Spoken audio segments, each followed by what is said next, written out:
All right, this is Openstax U.S. History, Chapter 3, Section 3, Settlements or English Settlements in America. So this section 3.1 was all about Spain and their colonies. 3.2 was about France and the Dutch. And now 3.3 is focusing specifically on the English settlements. And this section of the chapter is perhaps the most important because it's ultimately the English settlements that are the founding settlements of the United States of America. It's primarily the English colonists, although the New World is a very complicated and conflicted area. So some of the things that I've been mentioning earlier are the ways that colonization between Spain, France, the Netherlands, and England are all the same and all different. One of the key differences with English colonization is the amount of people. So we want to say that England has the most immigrants to the New World, that England sends more people than any of these other nations comparatively. And in terms of colonization, for the purposes of our class, we're going to focus on two different areas. The first one is the Chesapeake Bay.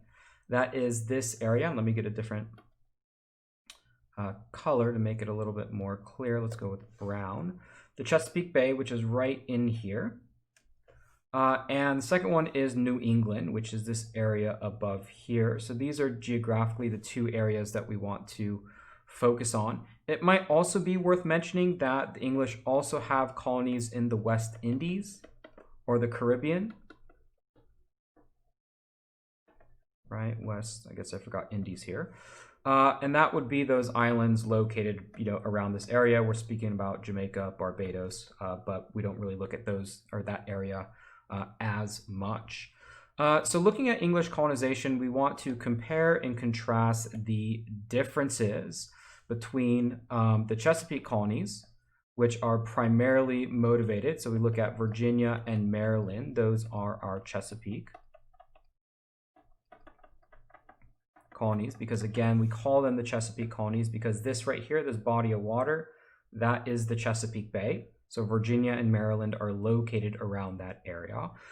These colonies were founded, we'll talk about them in a little bit, but primarily for commercial orientation. And what that means is that their purpose is to make money, right? That's the purpose of Virginia and Maryland, ultimately, when it comes down to it. Because of that, it has an effect on demographics. Demographics, if you're not familiar with that term,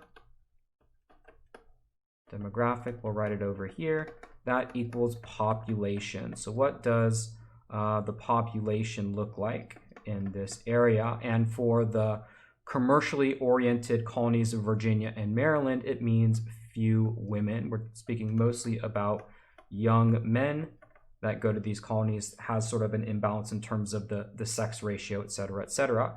In New England, again, this area located up here, these are not really oriented towards making money, but rather are oriented for various religious motives, and we'll talk more about that. Because there are people who are looking to create religious communities in terms of demographics, they are much more oriented towards families and children. They're much more likely to have the same amount of men and women, whereas in these colonies of Virginia and Maryland, you're going to have an overabundance of especially English men in those areas. Now, when it comes to the colonization of the New World, or especially in terms of England, there's an important event that happens in the 1640s, 1650s, and 1660s, and that is the English Civil War. And if you're thinking about English colonization in terms of like chronological order, the way that it unfolds, more or less you have the establishment of the Chesapeake colonies. You have the establishment of some of the New England colonies, and we'll talk about these in more detail. And then colonization gets put on a hold, right? It gets put on there's sort of a pumping of the brakes. And that's because there's a civil war that breaks out in England, and that occurs roughly from 1640 to 1660. Once the Civil War is over, then you proceed with what are known as the Restoration colonies. And of course, what we mean by that are the rest of the 13 colonies. So in terms of thinking about it, in terms of chronological order, the Chesapeake, New England colonies are the first ones to be created. There's a halt or stop on it, and then ultimately the Restoration colonies are created afterwards. In this English Civil War, you had the English King Charles I. He represented the royalist side, and he was fighting against the parliamentarians or parliament. In terms of the English government, there is a king, but the English king is not absolute. So unlike France and unlike Spain, who have absolute rulers, which means whatever those monarchs say, go, in England, you have a group called Parliament. And for the most part, the king and Parliament have fought each other for centuries in England, trying to figure out who makes what decisions, essentially. And for the most part, Parliament is gaining the upper hand, and this was certainly the case in this Civil War as well. There's also somewhat of a religious motive to this, so it's not just the king and the royalists and Parliament fighting for political power, specifically the power to tax, who has that power, but there also is a little bit of a religious motive. You have those who are more in favor of the Church of England, maybe a little bit more closer to the Catholic side. And then you have Puritanism, or those who are looking mostly to reform the religion, or Protestantism. We'll kind of put that down here as well. Ultimately, King Charles I, he is executed and killed, and it's the parliamentarians, or Parliament, who ultimately wins this war. We won't cover the Restoration colonies until we won't cover the Restoration colonies until next chapter. Okay, so let's start talking about these colonies in more detail. So the Chesapeake colonies, Virginia and Maryland. Jamestown, important colony here, 1607. This is the first permanent English colony, right? The first permanent, the first one to survive. Of course, Roanoke being the lost colony that ultimately failed. It was what we described as a death trap. Jamestown was a very difficult colony to live in. That the settlers there encountered the local Powhatan Indians. So this is the Native American tribe that the English settlers in Jamestown deal with. Jamestown is located in Virginia. That's where we want to think about geographically. John Smith was one of the members of the Jamestown settlement. He is often credited with saving the colony. So right, saving the colony of Jamestown.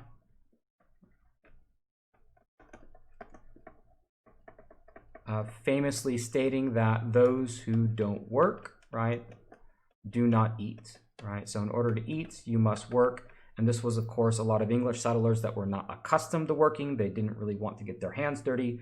John Smith more or less forced them to work. And he's one of the individuals who helped save that colony. Ultimately, Jamestown, what is the purpose? It is created by a joint stock company. And we always want to keep in mind that joint stock companies are businesses. They want to make money. In this case, the Virginia company, they wanted to find gold and silver. And they did not find either of them. So let's talk about some of these early struggles. So good ways to describe the early Jamestown colony: poor health, lack of food, fighting with Native Americans. This particular winter in 1609 and 1610 was referred to as starving time. There were some Jamestown colonists that resorted to cannibalism. That was corpses, right? Digging up people who had already died and then eating the bodies. There was talk about abandonment. And just to give you an idea of how badly of a death trap it was, from 1607 to 1624, you had roughly 7,500 people move to Jamestown. By 1624, only 1,200 were still left alive. It was an incredibly difficult colony early on and nearly was abandoned. And so, as you might imagine, when we think back to the original purpose of the colony, originally the people went there to make money. Not only is there no money to be made, there's no gold or silver. The English can't force the local Powhatan to their will like the Spanish did in their conquest. But the people there can barely survive, right? Barely survive. But the colony does eventually survive. Part of that reason was the discovery of tobacco, which became the major cash crop for all Chesapeake colonies. Tobacco was a new world product. It had never been in the old world before. And even though you eventually do have tobacco being brought back to the old world, that's Europe, Asia, and Africa, it was grown in the new world and exported. And this was a way that those in Virginia could make their money and gave reason for the colony to eventually continue. I will say that as time went on, right, especially after the 1620s and after the 1630s, things became more stable. And you had the creation of an additional colony in the region, and that was Maryland. Interestingly enough, the Maryland colony, which was named after Jamestown, I should say, named after the English King James I. Maryland named after the Queen Bloody Mary, who was a Catholic. Maryland was established by Lord Baltimore, who was an English Catholic. Again, recall the Anglican Reformation, right? That is the story of Henry VIII breaking away from the Pope because he wouldn't get an annulment. Then you had Bloody Mary, who again was the Catholic, wanted to return things back to the Pope. And then you had Elizabeth, which I ran out of room, who again was a Protestant. So you have a Protestant, a Catholic, and a Protestant. And for that particular reason, you had a lot of conflict in England because of that religious conflict. And so Maryland, being established by Lord Baltimore, ultimately the purpose was to create a refuge for English Catholics. So this was a place, especially after Elizabeth took power, because Elizabeth was Protestant, especially after Elizabeth took power, the idea was that you could go to Maryland and live as an English Catholic and in fact enjoy certain privileges that Protestants didn't. At the end of the day, though, those privileges didn't last. And when push comes to shove, Maryland also was a colony for producing tobacco. Now, with producing tobacco, there is the need for labor. So an indentured servant provides labor, right? As you might imagine, if we go back up here, let's go ahead and use red to illustrate this point. If you know that these are the statistics, if you're living in England and you know that of the 7,000 people who arrived there, only 1,000 people are essentially left living, you're not going to be in a big rush to move to Jamestown, right, to say the least. Indentured servitude is a way to solve this problem of lack of population and especially lack of labor that's required on tobacco. Unlike the Spanish, the English simply could not enslave the local Powhatan. They were too powerful at the time. And we'll talk a little bit more about how labor systems developed there. But initially, indentured servants were the ones who provided labor on tobacco plantations in Virginia and Maryland. Typically, they were English, they were white, not exclusively. You did have Black or African indentured servants. You had Native American indentured servants. You had French, Spanish, etc., etc. An indentured servant was what we might call a temporary slave in sort of the way that we understand slavery as being a permanent condition. The deal was, as an indentured servant, you agree to work on tobacco plantations for 5 to 7 years. Conditions were very much like an enslaved person, very tough. You were, victim to physical punishment, all of that stuff. But in return, you receive a passage or free trip to the New World or, Virginia or Maryland, wherever you were headed. And that's because most people in England who would like to go to the New World for the opportunity couldn't afford it. So the exchange was getting a boat ride to the New World. You give up 5 to 7 years of your life performing hard labor. After that, you become free and hopefully get your own land. This was a way to repopulate the colony. Jamestown also creates what's called the head right system. This is the giving away of land to entice further settlement. So again, something sort of similar to what the Dutch did, giving away land in the New World. Land in the New World was cheap and abundant. What they needed was more people. you give away land, more people are willing to arrive. And essentially the way that the head right system worked too was that it not only gave land to the people that made the trip themselves, but if you paid, let's say you were a landowner and you paid for a servant to come across, you also got more land from that. So essentially in Jamestown, what you had was the landowners and then the servants. And that was the class structure. Those who paid their own way and those who were paid for. And if you live in Virginia or Jamestown, I'll talk about how it becomes Virginia. If you live in Virginia or Jamestown, this is essentially you belong to either of these two categories, landowner and a servant, paid your own way, or somebody else paid for you. Now, like we mentioned before, one of the problems for the settlers at Jamestown was the conflicts with the Powhatan Indians. You had a series of Anglo-Powhatan wars that broke out. In fact, three of them. We'll just talk about the first one here. The first one features Pocahontas, who you see an engraving here. Pocahontas was the daughter of the Powhatan chief and helped to mediate a peace between the English settlers and the Powhatan Indians. She eventually married the Englishman John Rolfe, converted to Christianity, went to England, and became a sign of how English and Native American colonists could potentially work together. Despite the best efforts by Pocahontas, she died actually not long afterwards, but despite the best efforts, two additional wars broke out between the English settlers and the Powhatan Indians. The Third Powhatan War, stretching from 1644 to 1646, but by that time, the English settlers had emerged victorious, and certainly after this year, we could say that for Jamestown or Virginia, there was much more stability after this point, right? After the English settlers were victorious in their series of wars. Now, a very important political, cultural, and social change takes place in these Chesapeake colonies where tobacco is grown, and that is the transition from indentured servants, which again, for the most part, were temporary and were white, to slavery, which was a lifetime condition, and exclusively black, right? Those who were slaves were more or less exclusively African. A couple of things to take note of. First, the way that African slavery arrives to the English colonies. A little bit of this might be reviewed, but recall it was Portugal who established the first, Portugal,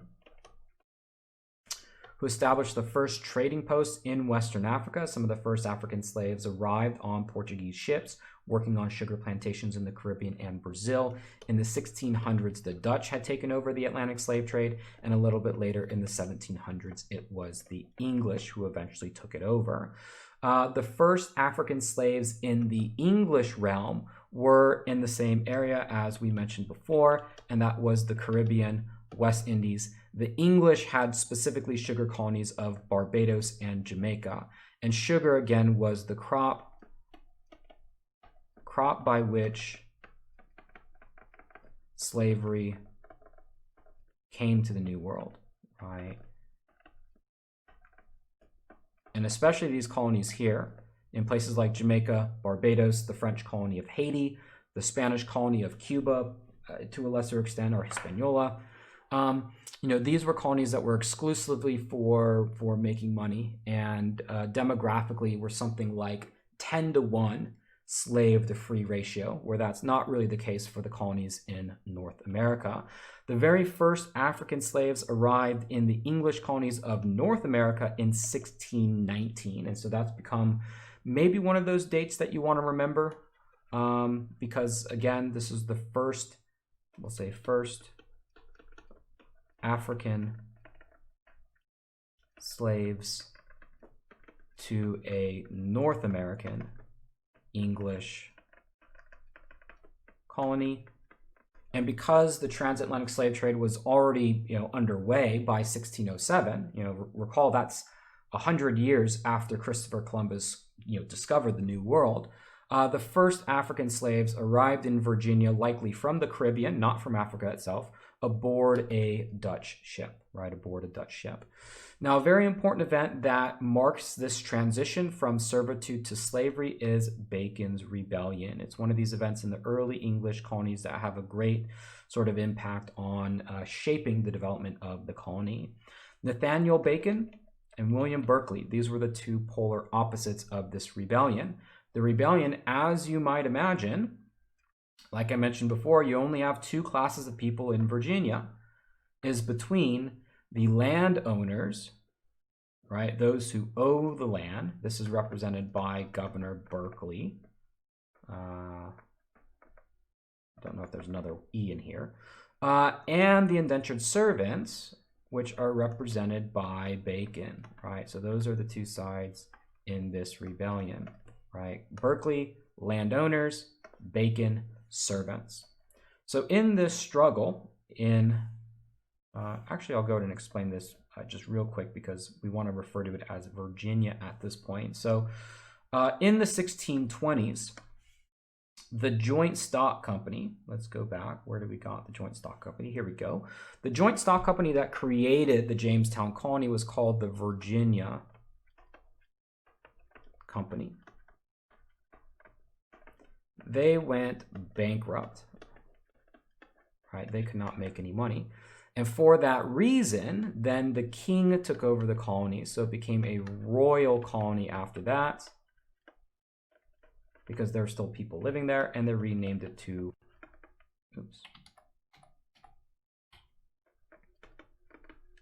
they renamed it to Virginia for that particular reason. So the company that established Jamestown went bankrupt.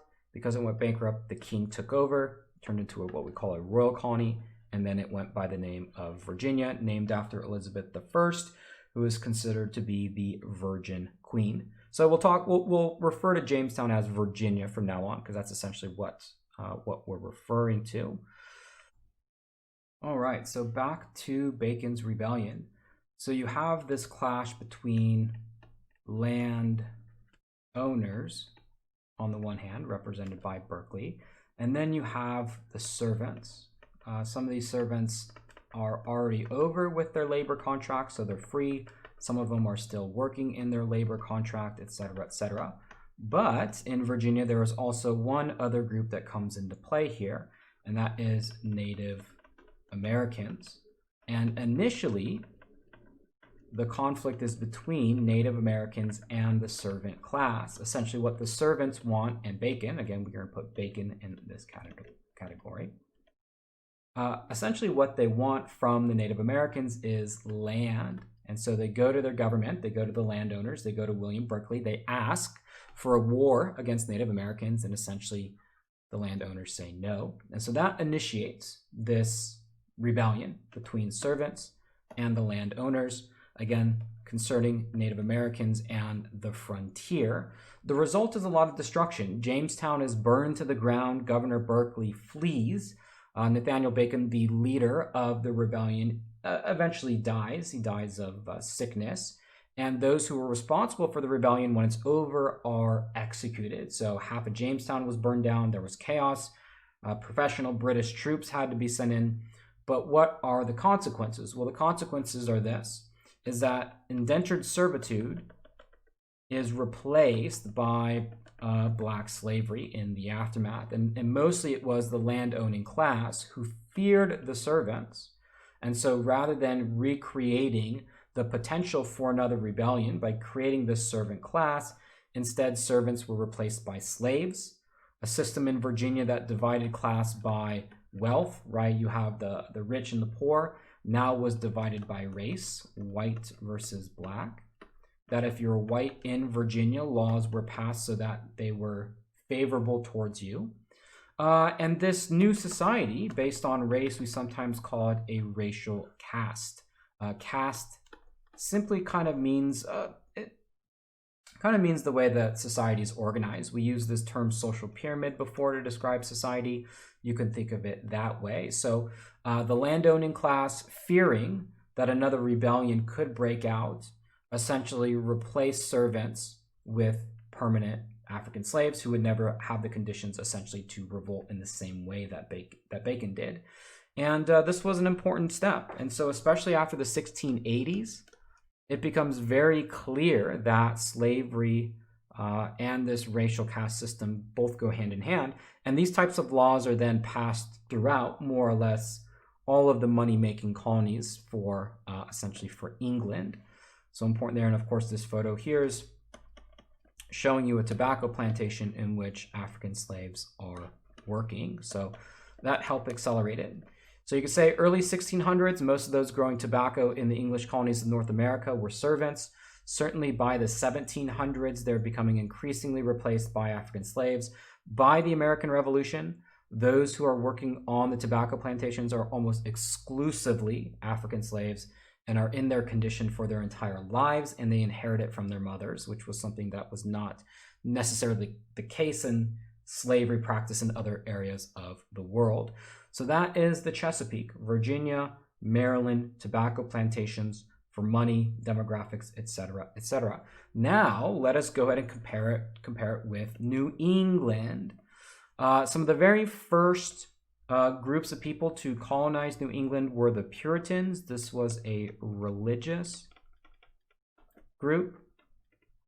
The name comes from the fact that they want to purify the Church of England. And we talked about the Protestant Reformation in another chapter in the past, so I'm not going to go over it again. In fact, I have Purify the Church of England written right here.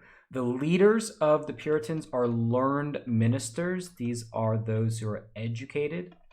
The belief was that you needed literacy. We'll talk about literacy in order to understand the Bible. Remember, one of the big aspects of the Protestant Reformation that Protestants really championed and what they criticized the Catholic Church for was the ability to read the Bible. Remember, in the Catholic Church, it was done in Latin. It didn't matter if you understood Latin or not. That's the way you were going to get your sermon. In the Protestant denominations, it was very important for sermons and the Bible itself to be written in the language that the people can understand. And so to be literate, to be educated, to be religious, that put you pretty much on top of Puritan society. The most important Puritan colony was the Massachusetts Bay Colony, established by John Winthrop, who in some cases is described as an authoritarian leader. In many cases in these Puritan communities, it was either the eldest, most learned male or a group of ministers, eldest males, who typically made the rules. The legal code was very, very closely in line with the religious code, so there was really no room between church and state. That's why the Puritans moved to New England, because they wanted to create a society in a way that they believed they saw fit. They were very strict, denouncing pastimes. The idea was to deny worldly pleasures. Right, sexual pleasure, dancing, singing, happiness. The more that you can deny yourself that, kind of the more disciplined and the clearer the sign was that you were destined for heaven. The Holy Bible was incredibly important. And to go back to this point about purifying the Church of England, God over the king, right? And if we think about the Church of England created by Henry VIII, put the King of England at the head of it. Puritans really believe that it stops with God and that the king is not really in charge of the scripture. And that was one of the reasons they fled England, to be quite frank. The first Puritan colony was established by the Pilgrims, who were a little bit separate. Again, this is a smaller religious group. More extreme than the Puritans, where the Puritans wanted to purify the church. The Pilgrims believed the church, and what we mean by church is Church of England. What the Pilgrims wanted to do was to just completely separate from the Church of England. And in fact, they're responsible for establishing the first New England colony, the Plymouth colony in 1620. The Mayflower was the ship that they sailed on. And on that ship, Pilgrims and those who were headed to the New World in 1620 to create a new colony signed the Mayflower Compact, which was the first written governing document. oops, right, loosely democratic, fair and just laws, etc., etc.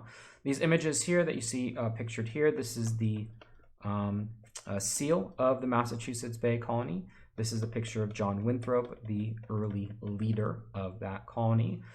In both the New England colonies, Plymouth and Massachusetts, two separate colonies, shipbuilding was one of the economic enterprises there. However, we do have to understand that generally speaking, the New England colonies struggle to make money. And that's because they're not designed to do so, right? So from the perspective of England, Massachusetts, Plymouth, they're not money makers, whereas Virginia and Maryland are. At the end of the day, it's Massachusetts that ends up being the more important of the two colonies. There are simply just more Puritans. We got a map here kind of showing us where some of these colonies are in New England. That is modern day Massachusetts. I believe that what is Boston? Boston's right over here. That's where the Puritans created, and I don't know, Plymouth may be somewhere in this particular region, but they're pretty close. What the Puritans wanted to do was to create a city upon a hill. This was a sermon that was given, I believe, by John Winthrop, but I might be wrong on exactly who that was. And that was to create an example for the rest of the world to live up by. A city upon a hill is sometimes described as one of the first instances of American exceptionalism, right? The idea that America is exceptional, it's different, it's unique, and that the whole world ought to really kind of emulate what the United States is doing. And that was essentially what the Puritans wanted to do, was to create this religious community that others could potentially, emulate, not necessarily to make money. Because it has a very strong religious orientation and because there's a strong emphasis on literacy, in order to achieve salvation as a Puritan, you must read the Bible. It's also true that in the New England colonies, you had far more printing presses. Printing presses allowed for the mass production of printed material. All of this meant that New England was one of the most literate places in the world. And of course, that is going to translate to the diffusion of information a little bit later on. The Puritans believed in predestination. That was the idea that you were going to go to heaven or hell. That was already determined before you were born. And rather, the question was not how do you get to heaven, how do you get to, or how do you avoid hell, essentially. But the question thus became, how do you know if somebody is destined for heaven, and how do you know if somebody is destined for hell? And that's when it came down to certain character. So for example, if you were poor, lazy, if you indulged in pleasure, right? If you couldn't abstain from premarital sex or had an affair or drank or gambled or didn't work or you weren't successful, those were all signs that you're going to hell. If you were hardworking, if you stayed away from, what we call worldly pleasure, if you were successful, if you were rich, that was a sign that you were destined for heaven. And this belief too, right, all of these things that we might sort of consider to be character attributes, these were communal.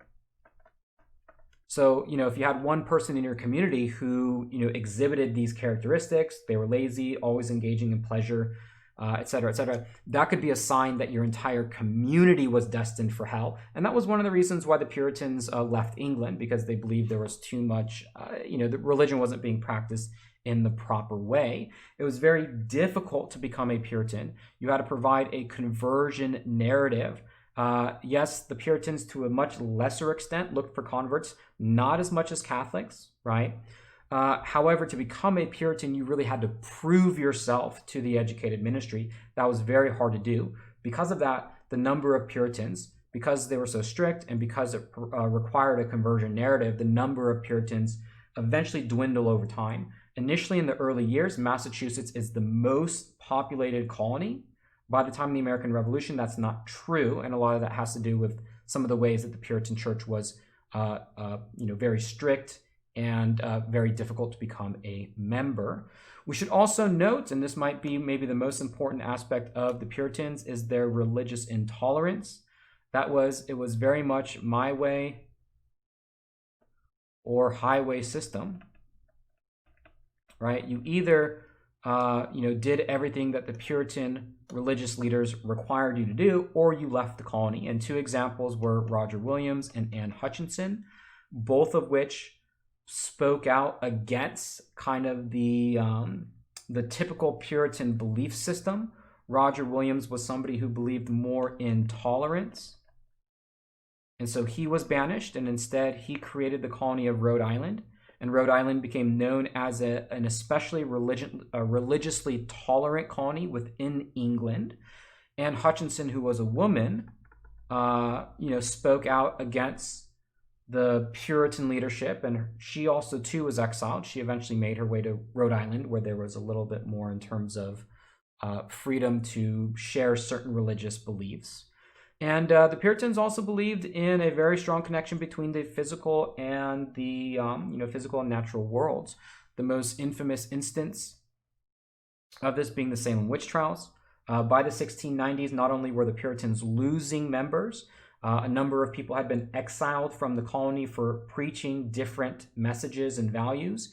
You had a series of Indian attacks that had devastated Puritan towns and communities. And all of this led to a heightened paranoia or anxiety that, the reason why Puritan society is failing is because of witches. And at the Salem witch trials, I believe 20 people were killed. Witchcraft was something that was believed both in the Old World and the New World. And the witch trials of 1692 were probably the most well-known instance of that. The way that we want to interpret them historically is that certainly by the 1690s, the first Puritans, John Winthrop and the Massachusetts Bay Colony arrived in the 1630s. So this is 60 years after that. You can really think about it as the decline of Puritan society, right? Decline of Puritan society. It was just too strict in some ways. Now, what was the relationship like with the native people? Well, in some senses, there were limited conversions. Again, I want to stress the comparisons with groups like the Jesuits and the Spanish, who sought a lot more converts. Because there was less conversions, you might say that there was less conflict for this reason. But it also meant that the English were much more separate. And that's something that we want to make a distinction of, especially in New England, because you had an equal number of men and women. The English settlers of New England really had no reason to interact with the native people.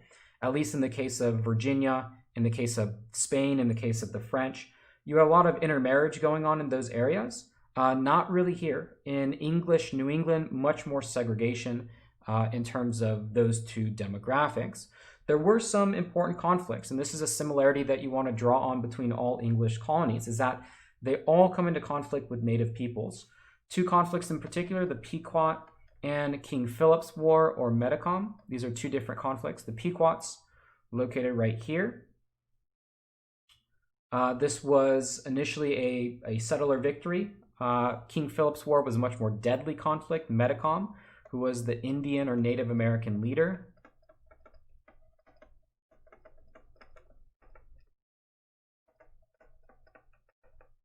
was able to unite a much larger constituency. He was a Wampanoag, so he's right here. Here's a picture of King Philip, right, as portrayed by the English. King Philip was the king of Spain because the English hated the Spanish. That was essentially a derogatory term to call Metacom. Metacom was his Native American name. And, this was a result of some of the conflict due to conversion. It was economic. It was struggles over land. It was revenge killings.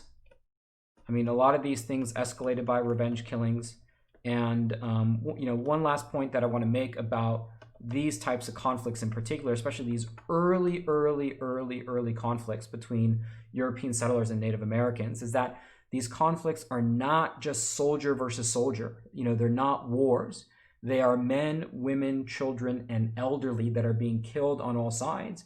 It's English settlers raiding Native American towns. It's Native Americans raiding English towns. And in those conflicts, any potential settler who lives in that area is fair game. And so the brutality of these, especially early conflicts, is a lot more than what we see a little bit later on, when you tend to have more formal armies engaging each other on the battlefield. No doubt massacres still occur, but not quite, I would say, to the extent of some of these early conflicts. Both of these are English victories, and both of these victories essentially sign that the New England colonies are safe, right? Safe to stay.